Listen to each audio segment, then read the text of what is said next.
Dad, what's wrong with the telly?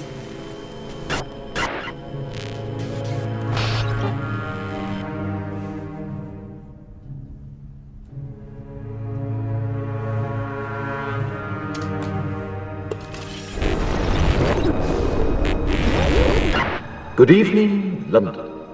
Allow me first to apologize for this. The emergency channel! I do, like many of you, appreciate the comforts of the everyday routine, the security of the familiar, the tranquility of repetition. Bloody hell. I enjoy them as much as any bloke.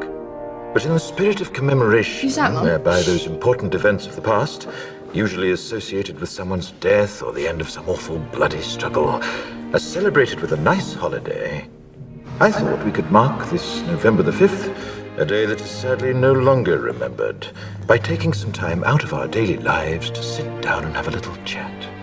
There are, of course, those who do not want us to speak. Let me think. I suspect even now orders are being shouted into telephones and men with guns will soon be on their way. It's Chancellor Sutler. Damn it! Why? Because while the truncheon may be used in lieu of conversation, words will always retain their power.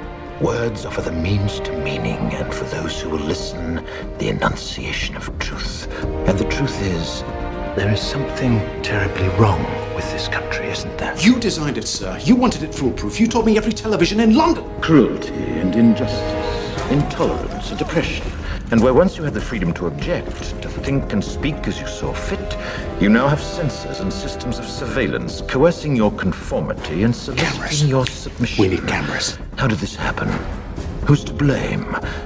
Well, certainly there are those who are more responsible than others, and they will be held accountable. But again, truth be told, if you're looking for the guilty, you need only look into a mirror.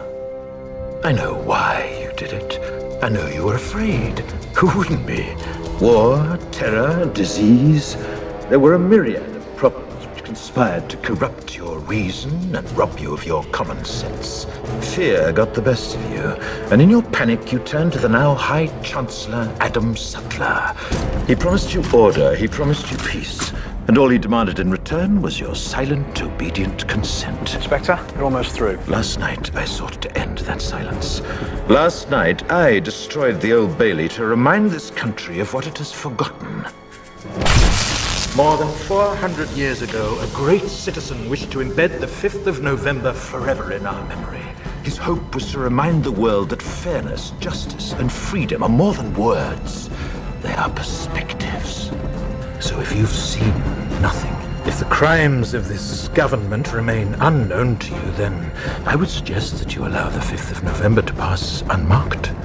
But if you see what I see, if you feel as I feel, and if you would seek as I seek, then I ask you to stand beside me 1 year from tonight, outside the gates of Parliament, and together we shall give them a 5th of November that shall never, ever be forgotten.